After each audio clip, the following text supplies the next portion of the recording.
You heard me. Get out of this building. Right now! The officer's voice echoed through the marble lobby. Every conversation stopped. Employees turned. Executives looked up from their phones. Near the elevator stood James Walker, a quiet black janitor in his early 50s, wearing a blue maintenance uniform, holding a mop in one hand and a small toolbox in the other. He froze.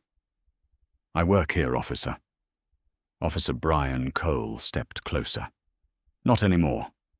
You've been reported wandering around executive floors." James spoke calmly. "I was asked to repair a water leak on the 22nd floor." Brian shook his head. "Save it. You're leaving." People began pulling out their phones. One employee whispered, "Poor guy." Another replied, "I've seen him here for years." James kept his voice steady. "Please call facilities." "They can confirm why I'm here." Brian folded his arms.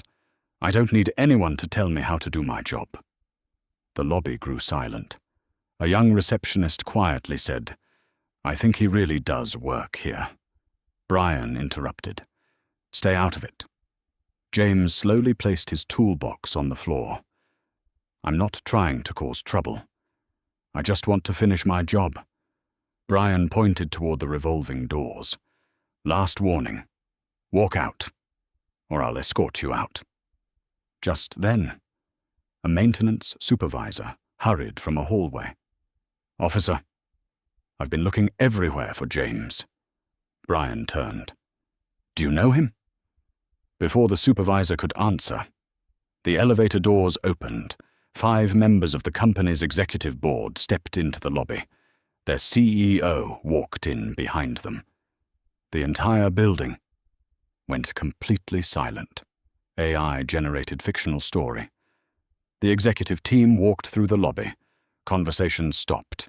Even Officer Brian Cole turned to look. Leading the group was CEO Margaret Lawson, a woman known for noticing everything.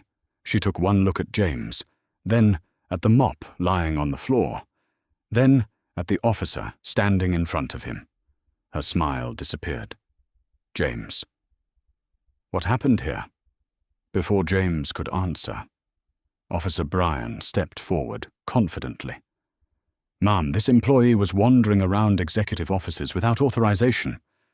I've already instructed him to leave." Margaret looked at James again. "You were wandering?" James answered calmly. "No, ma'am. I was repairing a burst pipe on the 22nd floor. The facilities department requested it." Brian interrupted. "He doesn't have proof." James quietly reached into his pocket. "This is my work order." Brian immediately stopped him. "Don't reach into your pockets." James slowly froze. The entire lobby became even quieter. Margaret raised an eyebrow. "Officer, he's taking out a work order." Brian hesitated. James slowly removed a folded maintenance ticket. Margaret unfolded it. The document clearly showed emergency water leak, executive floor, priority 1. Assigned technician, James Walker. Time, 30 minutes earlier. Margaret looked at Brian.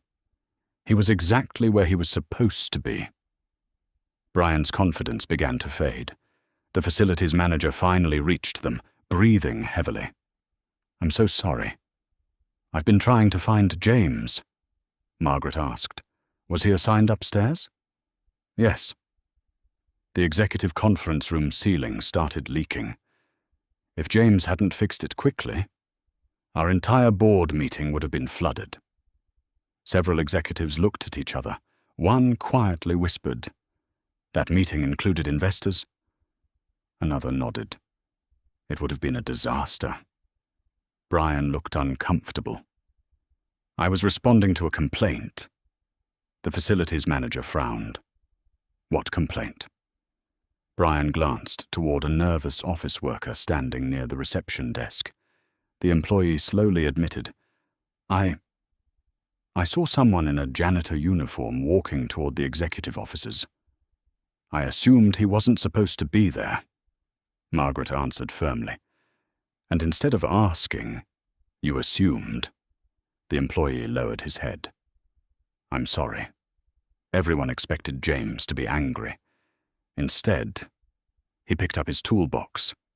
I'm just glad the leak is fixed. Margaret looked at him in disbelief. That's all you have to say. James smiled gently. My father taught me something. People don't always show you who they are when life is easy. They show you who they are when they misunderstand you. The entire lobby fell silent again. Even Brian looked down at the floor. Margaret turned toward the head of security. Bring up the lobby cameras. Within minutes, the security footage appeared on the large digital display behind reception. Everyone watched. The video clearly showed James entering the building, greeting the receptionist politely, showing his employee ID, receiving the maintenance request, walking directly toward the elevators, doing absolutely nothing suspicious. The footage also showed James calmly trying to explain himself after Brian confronted him. He never argued, never resisted, never became disrespectful. The evidence spoke louder than anyone in the room. Several employees quietly put away their phones. One whispered, "We judged him before we knew the facts." Margaret nodded. Exactly. Margaret turned to the crowd. This building doesn't run because of executives alone. It runs because every person here does their job. Receptionists, security, engineers, custodians, maintenance, and people like James. She looked directly at James. You've worked here for 12 years.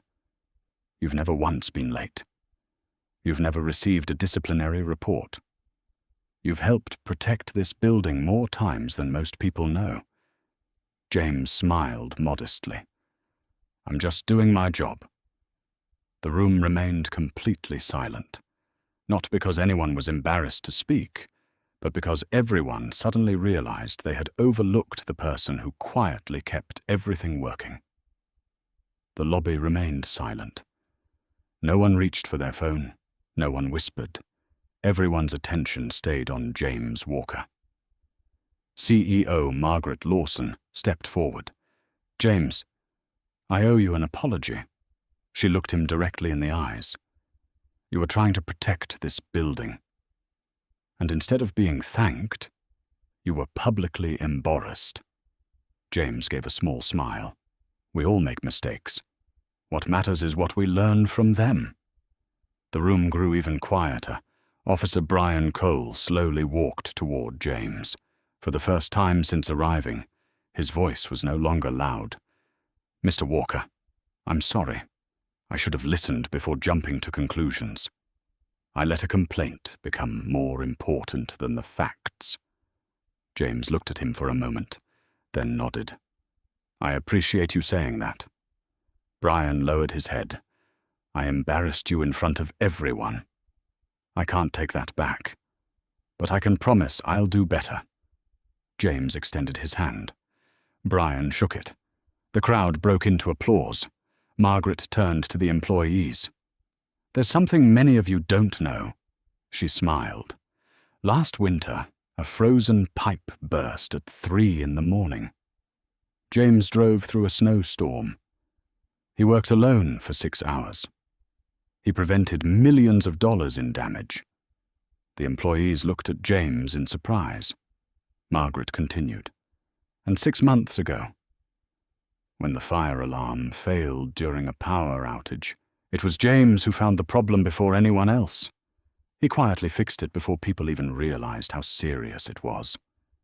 James looked down, almost embarrassed. I was just doing my job. Margaret smiled. Exactly. You never asked for recognition. Margaret turned toward the Human Resources Director. I want everyone in this company to know what happened today. We're creating a new Employee Recognition Award. It will honor people whose dedication often goes unnoticed. She looked back at James, and the very first recipient will be James Walker. The lobby erupted into applause. Some employees stood, others wiped tears from their eyes. Even the receptionist smiled proudly. James looked overwhelmed. "I don't know what to say." Margaret replied, "You don't have to. Your actions have spoken for years." As the crowd began to disperse, a young intern approached James. "I have a confession." James smiled gently. "What is it?" "I've walked past you every day for 3 months. I never even learned your name." James chuckled. "Well, now you know." The intern smiled. "And tomorrow, I'm going to say good morning." James laughed. "I'll be expecting it." James picked up his mop, lifted his toolbox, and quietly walked back toward the elevator. Just before the doors closed, every employee in the lobby stood aside to let him pass. Not because he was famous, not because he was powerful, but because they finally understood his value. The elevator doors slowly closed. The lobby remained silent, not from fear, but from respect. Sometimes the people who receive the least attention carry the greatest responsibility. Never measure someone's worth by their uniform. Character is revealed by actions, not job titles. Treat every person with dignity, because you never know the difference they make every single day. If you believe every hard-working person deserves respect, comment one word below. Respect.